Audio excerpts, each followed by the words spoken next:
Hi friends, എവർക്കും Kunjus കിച്ചണിലേക്ക് സ്വാഗതം. എല്ലാവർക്കും സുഖമെന്ന് കരുതുന്നു. അപ്പം നമ്മൾ ഇന്ന് വന്നിരിക്കുന്ന ഒരു വെറൈറ്റി മസാലയിലെ ഒരു ചിക്കൻ ഫ്രൈ ആണ്. നമുക്ക് വീട്ടിൽ പെട്ടെന്ന് തന്നെ തയ്യാറാക്കി എടുക്കാവുന്നതാണ്.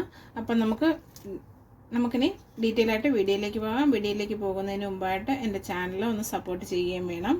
അപ്പം നമുക്കിനി വീഡിയോയിലേക്ക് പോകാം. അപ്പോൾ അതിനായിട്ട് ഞാനൊരു മിക്സിയിൽ ജാർ എടുത്തിട്ടുണ്ട്. ജാറിലേക്ക് നമ്മൾ ഇത്രയും വലുപ്പത്തിലുള്ള ഒരു ചെറിയൊരു ഇഞ്ചിയുടെ കഷ്ണം എടുത്തു. അത് ചെറുതായിട്ടൊന്ന് കട്ട് ചെയ്തിട്ടുണ്ട്. അത് നമുക്കിതിലേക്ക് ചേർത്ത് കൊടുക്കാം. പിന്നെ ഒരു 5 അല്ലി വെളുത്തുള്ളി എടുത്തിട്ടുണ്ട്.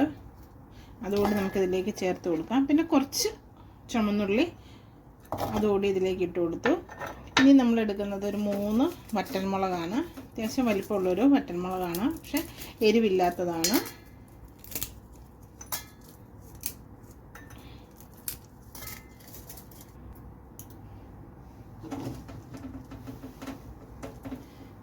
ഇനി നമ്മൾ എടുത്തിരിക്കുന്ന കുറച്ച് മല്ലിയിലയാണ്. മല്ലിയില കൂടി നമുക്കിതിലേക്ക് ചേർത്ത് കൊടുക്കാം.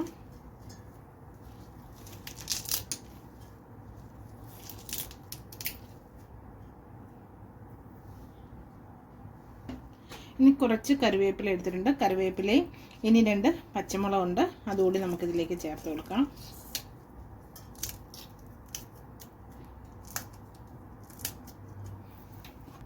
ഇനി ഇതിലേക്ക് ഞാൻ 1 ടീസ്പൂൺ പെരിഞ്ജീരകം കൂടി ചേർക്കുന്നുണ്ട്.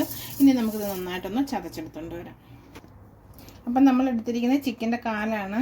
നമ്മുടെ കാലിൽ നമ്മൾ ചെറുതായിട്ട് ഇങ്ങനെ ഓരോ വരകളൊക്കെ ഇട്ട് കൊടുത്തിട്ടുണ്ട്. കാരണം നമ്മൾ മസാലയൊക്കെ ഇതിലേക്ക് നന്നായിട്ട് ഇറങ്ങി ചെല്ലുന്നതിന് വേണ്ടിയിട്ട്. അപ്പം നമ്മുടെ ചിക്കൻ വറുത്ത് കഴിയുമ്പോൾ നല്ലൊരു ടേസ്റ്റൊക്കെ കിട്ടും. അപ്പം നമ്മൾ അരയ്ക്കാൻ എടുത്തുകൊണ്ട് പോയത് നന്നായിട്ട് ഇവിടെ അരച്ചെടുത്തുകൊണ്ട് വന്നിട്ടുണ്ട്. അത് നമുക്കിതിലേക്ക് ചേർത്ത് കൊടുക്കാം.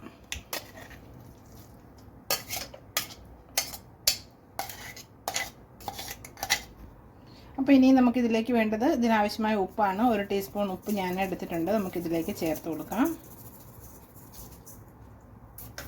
ഈ മസാലയുടെ കൂട്ടി നമുക്ക് നന്നായിട്ട് ചിക്കനിലൊന്ന് പുരട്ടി മസാലയും ചിക്കനും ഒക്കെ കൂടി ഒന്നുകൂടെ നന്നായിട്ടൊന്ന് യോജിപ്പിച്ചെടുക്കാം.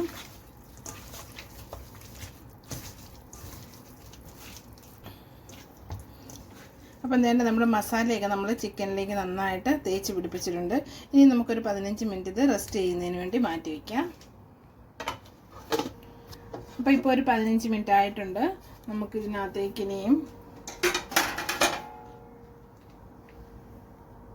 ഒരു 1/4 ടീസ്പൂൺ അളവിൽ കുരുമുളക് പൊടി ചേർത്ത് കൊടുക്കാം.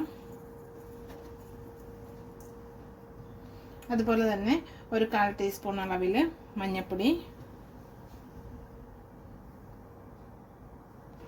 ഒരു 1/2 ടീസ്പൂൺ അളവിൽ ഗരം മസാല,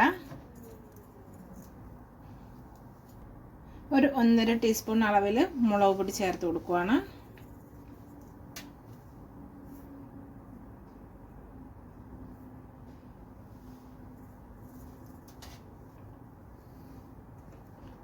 ഇനി ഒരു 3 ടീസ്പൂൺ അളവിൽ കോൺഫ്ലവർ ആണ് ചേർത്ത് കൊടുക്കുന്നത്.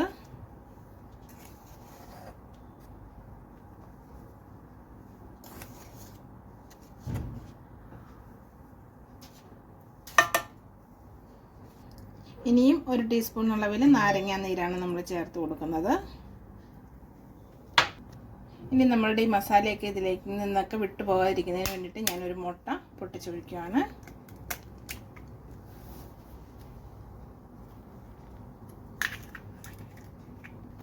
ഇനി നമുക്കിതെല്ലാം കൂടി ഒന്ന് നന്നായിട്ടൊന്ന് മിക്സ് ചെയ്യാം.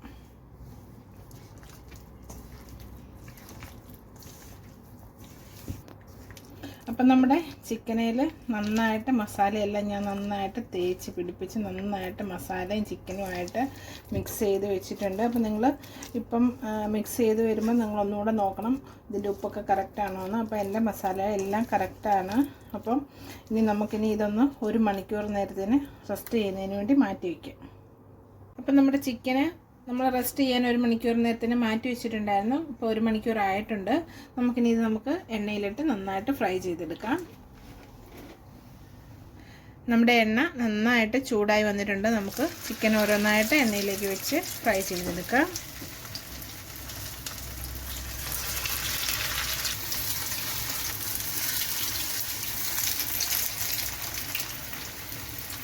അപ്പോൾ നമ്മൾ ചിക്കൻ്റെ പീസെല്ലാം എണ്ണയിലിട്ടിട്ടുണ്ട്. ഇനി നമുക്കിത് സൈഡ് വേകുന്ന അനുസരിച്ച് നമുക്ക് തിരിച്ച് മറിച്ചിട്ട് ഫ്രൈ ചെയ്തെടുക്കണം. അപ്പം നമ്മുടെ ചിക്കൻ്റെ ഒരു സൈഡ് ഏകദേശമൊക്കെ ആയിട്ടുണ്ട്. അപ്പോൾ നമുക്കിതിങ്ങനെ സൈഡ് നമുക്ക് തിരിച്ചിട്ട് കൊടുക്കണം.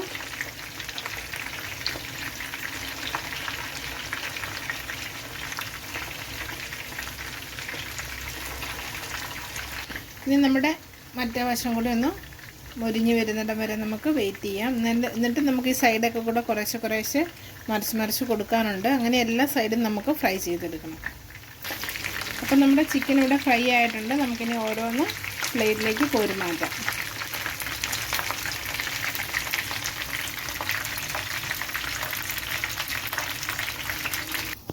അപ്പം നമ്മളുടെ വെറൈറ്റി മസാലയിലെ ചിക്കൻ ഫ്രൈ ഇവിടെ റെഡി ആയിട്ടുണ്ട്. ഒന്ന് ഡെക്കറേറ്റ് ചെയ്യുന്നതിന് വേണ്ടിയിട്ട് ഞാൻ 2-3 കറിവേപ്പില കൂടി എണ്ണയിൽ കോരി ഇതിൻ്റെ മേലിലൂടെ ഇട്ടിരിക്കുന്നതാണ്. അപ്പം നമ്മുടെ ചിക്കൻ ഫ്രൈ റെഡി ആയിട്ടുണ്ട്. നിങ്ങളെല്ലാവരും ഇതൊക്കെ ഒന്ന് ട്രൈ ചെയ്യണം. നിങ്ങളുടെ അഭിപ്രായങ്ങളൊക്കെ ഒന്ന് കമൻറ്റ് ബോക്സിൽ മെൻഷൻ ചെയ്യണം. പുതിയൊരു വീഡിയോ ആയിട്ട് വരുന്നിടം വരെ എല്ലാവർക്കും നന്ദി.